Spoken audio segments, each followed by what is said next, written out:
Hi అండి, welcome to our channel కవితల creations. ఇవాళ మన వీడియోలో వచ్చేసి ఎంతో అందమైన రబ్బర్ బ్యాండ్లు అయితే మనం ఇంట్లోనే ఈజీగా తయారు చేసుకుందామండి. దీనికి కావాల్సిన వస్తువులు, తయారీ విధానం అయితే చూసేసేయండి. చాలా సింపుల్గా ఈజీగా తయారు చేసుకోవచ్చు. మనకి మిషన్ ఏమీ అవసరం లేదు, ఓన్లీ సూది దారం ఉంటే సరిపోతుంది.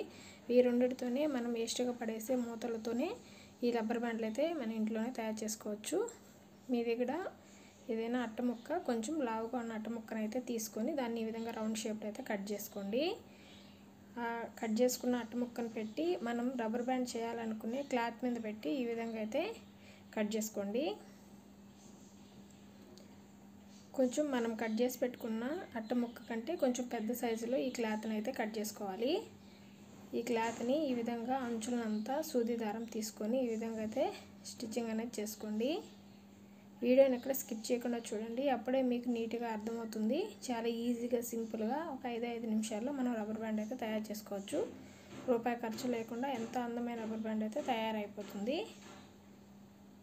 చూడండి, ఈ విధంగా చుట్టూరు అంచులంతా స్టిచ్చింగ్ అనేది చేసుకోవాలి.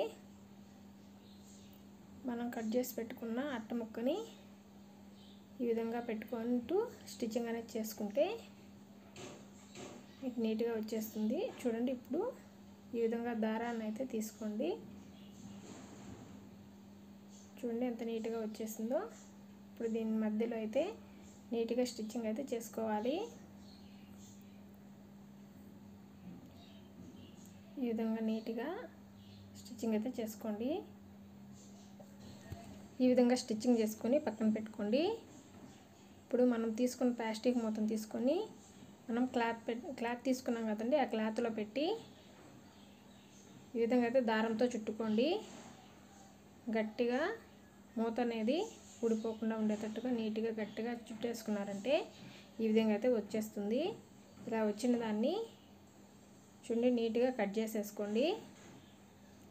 కట్ చేసేసుకుంటే ఈ మూత అనేది ఇలా వచ్చేస్తుంది. మనం ఇందాక కుట్టుకున్నాం కదండి, ఆ కుట్టుకున్న దాని మీద పెట్టి ఈ మూతనైతే రెండింటిని కలిపి మరలా కుట్టుకోండి. ఇలా రెండింటికి జాయింట్ చేస్తూ నీట్గా కుట్టేసుకోండి. ఇక్కడ స్టిచ్చింగ్ బదులు గమ్ముతోటే కూడా అతికించవచ్చు. గమ్ముతో కంటే కూడా స్టిచ్చింగ్ చేస్తే నీట్గా ఉంటుందండి. ఎక్కువ రోజుల పాటు కూడా గట్టిగా ఉంటుంది. గమ్ అయితే వాటర్లో తడిపినా అట్లాంటప్పుడు అయితే ఊడిపోతుంది. చూడండి ఎంత నీట్గా వచ్చేస్తుందో. ఇప్పుడు కట్ చేసేసుకుంటున్నాను దారాన్ని. ఫైనల్గా రబ్బర్ బ్యాండ్ అయితే ఆల్మోస్ట్ రెడీ అయిపోయింది. ఈ విధంగా చుట్టూరు ప్లాస్టిక్ మూతను తీసుకున్నాం కదండి, దాని చుట్టూరు అందంగా ఉండే దానికోసం ఒక రబ్బర్ బ్యాండ్ అయితే వేసుకున్నాను. ఇప్పుడు దీనికైతే ఇటువంటి పిన్ అయితే పెట్టుకున్నాను. ఇప్పుడు దీన్ని అయితే మనం జడలో పెట్టుకుంటే చాలా బాగా ఉంటుంది. ఇదే విధంగా ఇంకోటి అయితే రబ్బర్ బ్యాండ్ వేసి తయారు చేశాను. చూడండి ఎలా ఉన్నాయో. తప్పకుండా అయితే ట్రై చేయండి. ఈ వీడియో కానీ నచ్చితే ప్లీజ్ లైక్ చేయండి. యూజ్ అవుతుంది అనుకుంటే మీ ఫ్రెండ్స్ అండ్ ఫ్యామిలీ మెంబర్కి షేర్ చేయండి. ఫస్ట్ టైం కానీ మన ఛానల్ కానీ చూస్తుంటే ప్లీజ్ సబ్స్క్రైబ్ అయితే చేసుకోండి. ఇటువంటి మరిన్ని వీడియోల కోసం ప్లీజ్ లైక్ అయితే చేయండి. Thank you for watching.